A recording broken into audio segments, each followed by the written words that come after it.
Hi, I'm Rick Wollum, and today I'm going to be tying a caddis pattern that I'm going to take two of my favorite patterns from other tyers and sort of combine them.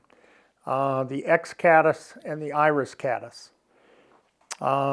First thing I do is I'm using an 8/0 uni thread, and I like the finer thread for this fly.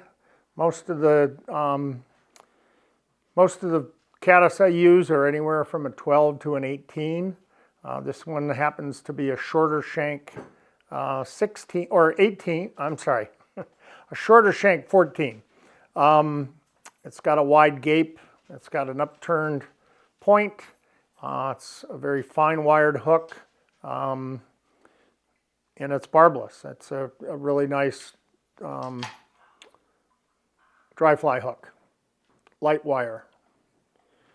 I attach my thread and go back to the bend.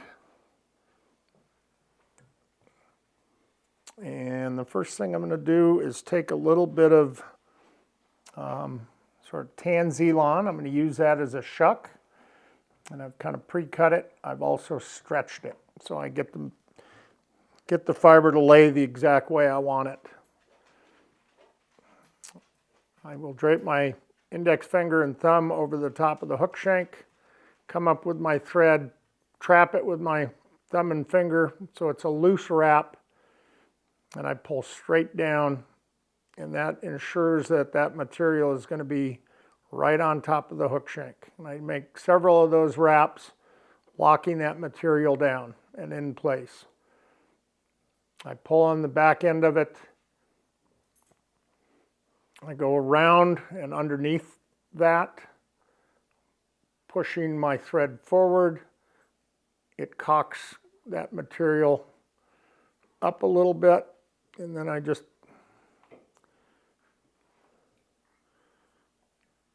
shorten my thread and then wrap forward to the tie-in point of my thread. And this gives me a nice, clean, even body as an underbody. Go in, make my cut, shorten my thread, actually put a little wax on the thread, shorten the thread. I'm more precise with my wraps, and I could take that back to the tie-in point of the Z-Lon. I'm not going to cut that shuck material until I'm ready at the end.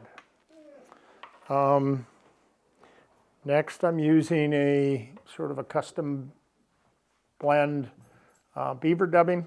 I've taken a couple of different colors and mixed them together to get the body color I want on this particular fly.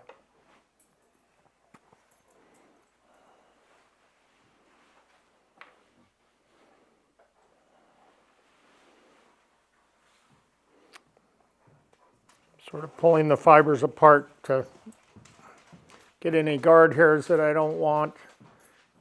I'm able to lay that right against the thread, pinch and roll with my fingertips, like so.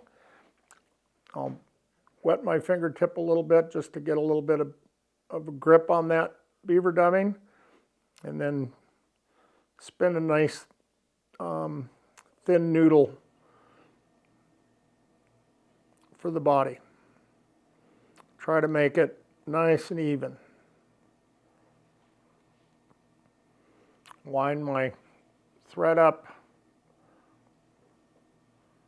and that gives me good control of where I want to lay those thread wraps for the dubbing for the body.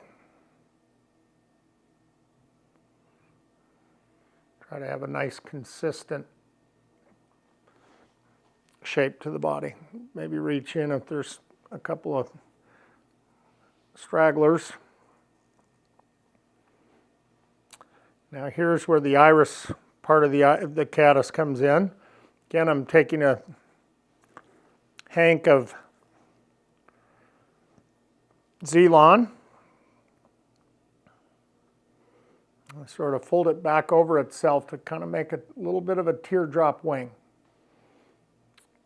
Lay that against the top of the hook, measure it to the bend of the hook, make a loose wrap, second loose wrap, position it, and then pull down.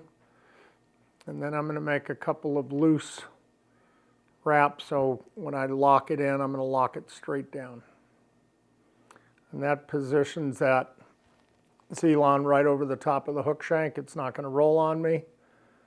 I go in and wrap 2 or 3 wraps in front of that, reach in with my scissors and trim the excess.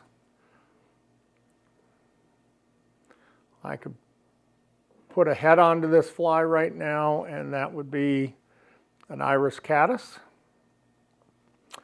But now I'm going to add the X portion of this with a little bit of a deer hair wing.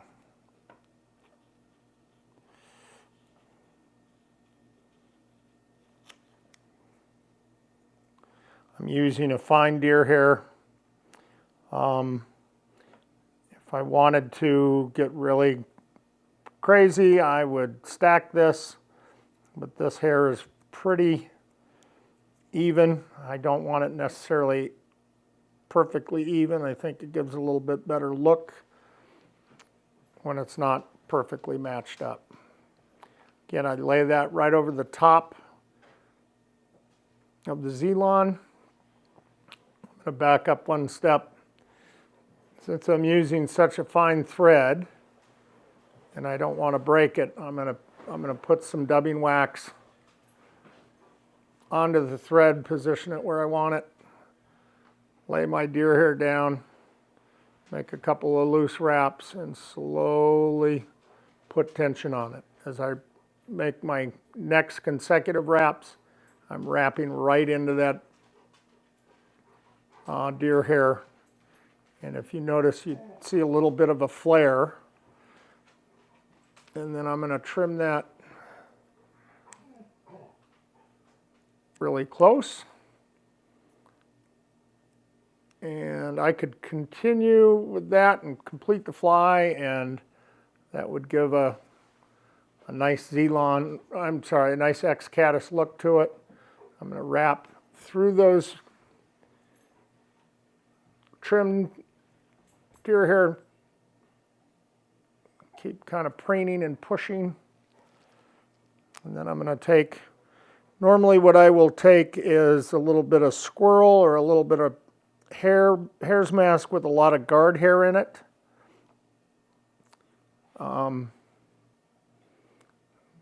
Here I'm going to use a little muskrat gray dubbing, create a little noodle, pull those deer hair pieces back,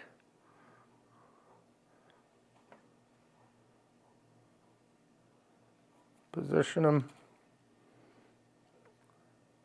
do a 3 wrap whip finish, snug that down,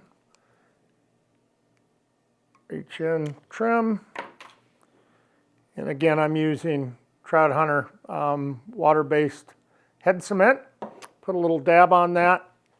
Then I'm going to reach in and measure with my my scissor tips for the shuck and give it a quick trim. And that is mine. The X-Caddis, X-Caddis combo. And the Z-line on the underwing of the deer will give great floatability. We'll give it a little bit of sparkle as an emergent caddis creates a pocket of air as it swims to the surface. And then the deer hair just really imitates the emergent wing. And that is the X-Caddis combo.